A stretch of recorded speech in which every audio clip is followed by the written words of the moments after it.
Today I want to talk about masking and put a few things straight.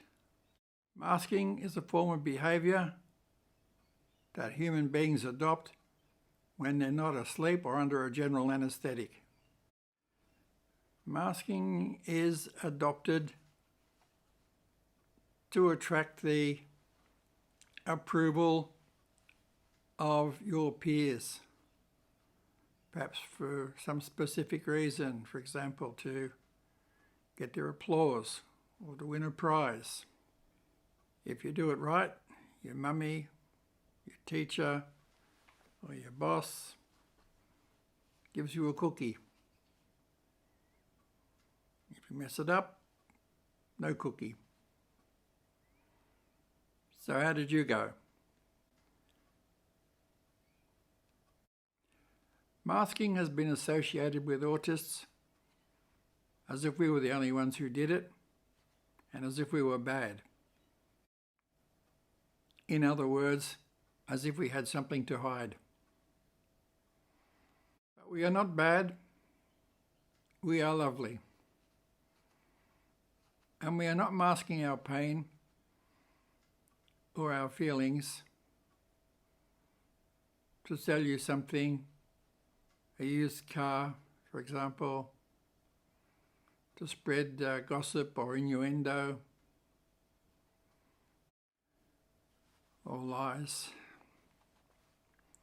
We're just masking to get by, like everybody else. But masking can be exhausting in ways that neurotypicals can't grasp. Incidentally, if a neurotypical's mask slips,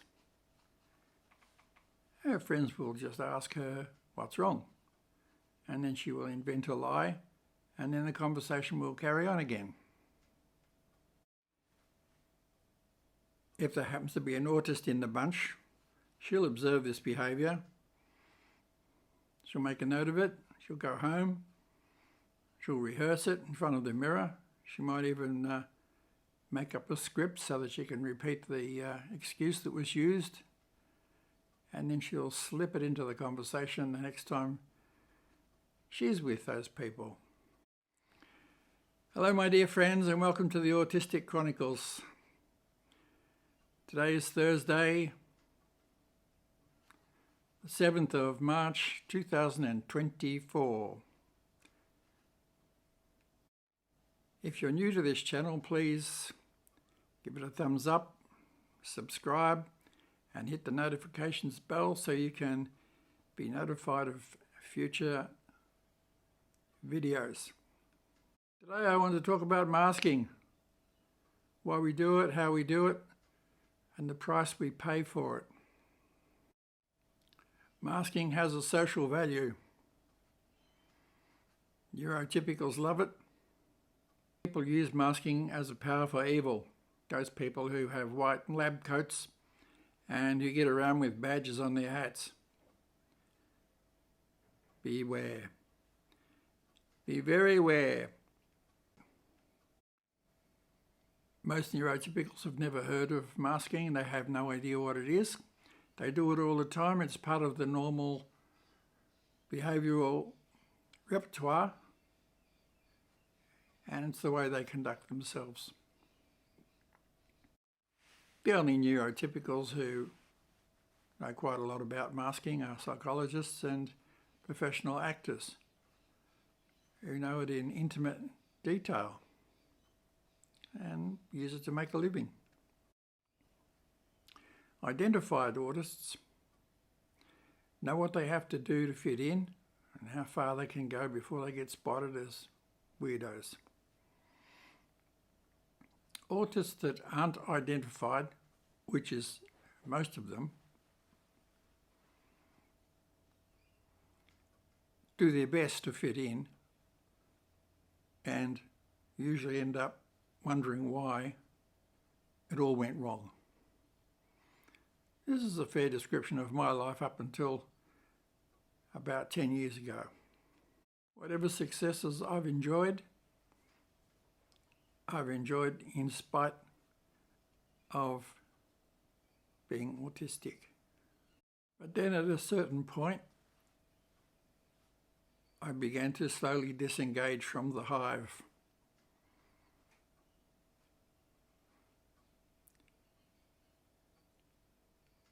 Because that's what masking is good for, engaging with the hive. The hive mind. I don't go there anymore. I'm a bit of a free thinker, and I intend to stay that way. This is a way of being that characterises autists, by the way. But this doesn't mean that I'm unmasked, I've unmasked myself, or that I will become unmasked. That will never happen. Masking is necessary. Masking is a social necessity. And I use it to engage with the members of the hive in my immediate vicinity. The drones, the few workers I come in contact with. And it's okay. It's all okay. As long as I don't get too close to the hive, I'm fine. So, do I have any advice for the budding autist? I do. Keep on masking. Discontinue masking at your peril.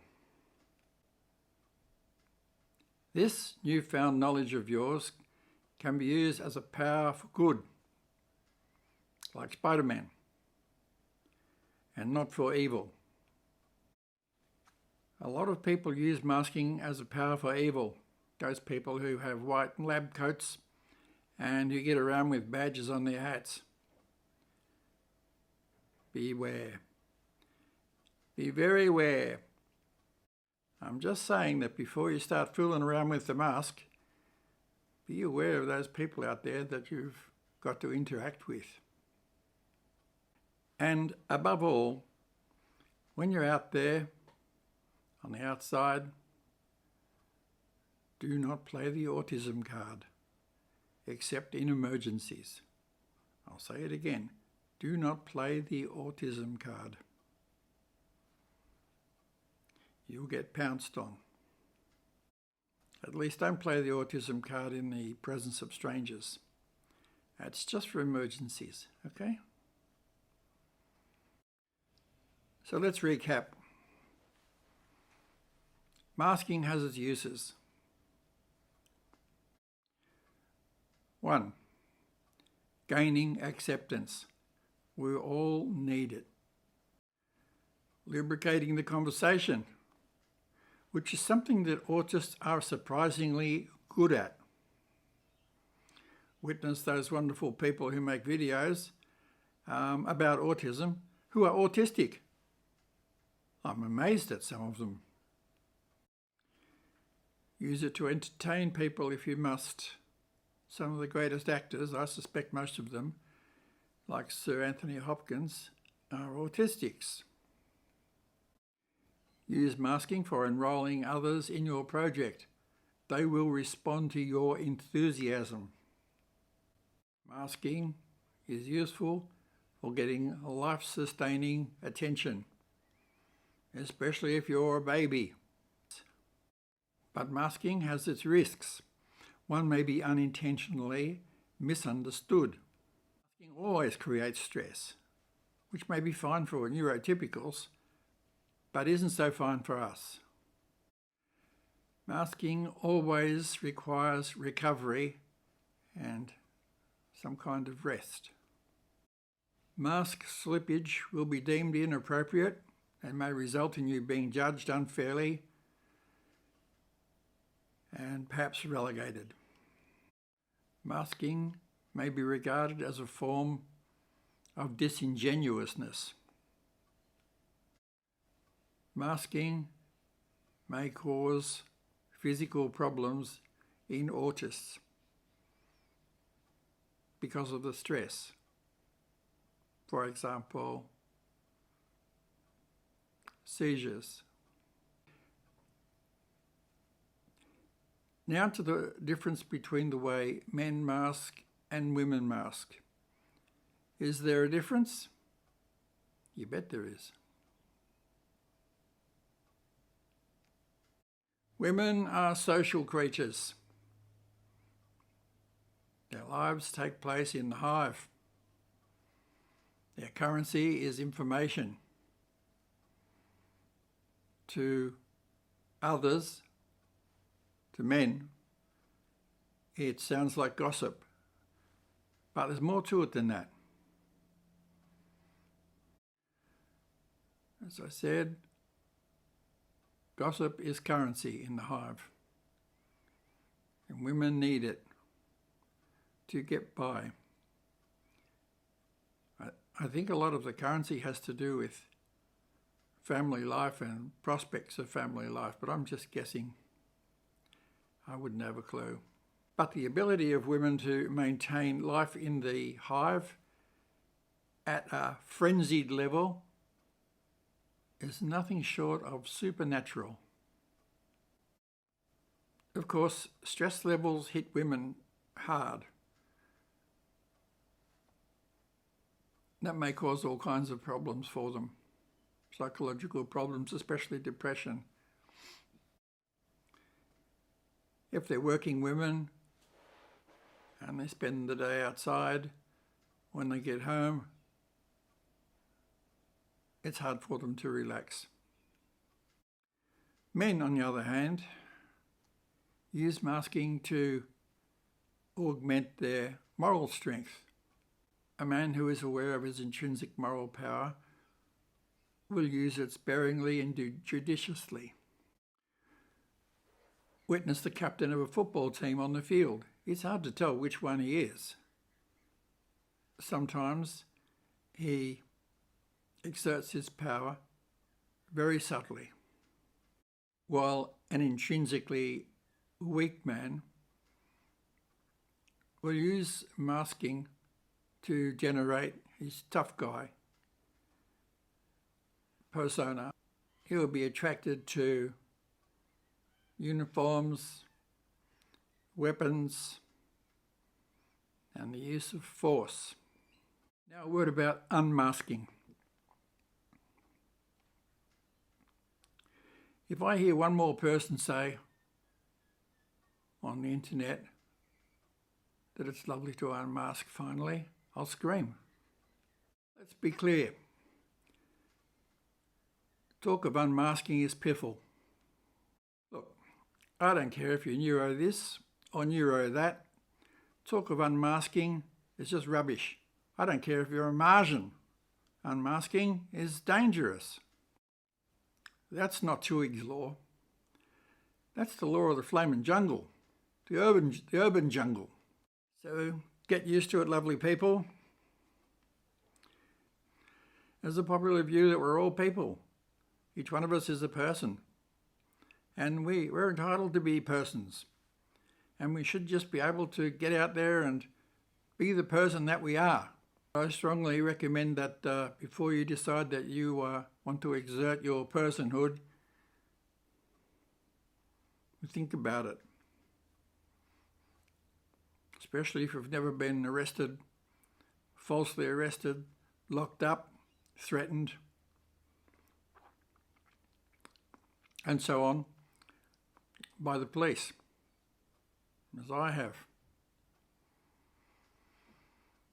Think about it. So there it is. I want to thank all of the neurodivergent men and women out there who have made YouTube videos. I admire them greatly. They are brave people. They do this for our edification and enlightenment. I urge you to support them all. Once again, if you thought this video was useful, please like and share. Think about subscribing. It's free to do so and it helps the channel expand enormously. I just started the channel, so it's just getting off the ground. Thank you for your very kind comments. I'll respond to each one of them. Your very kind comments. If you want to suggest any topics or themes for future videos, please let me know and I'll make a note of it. I love you.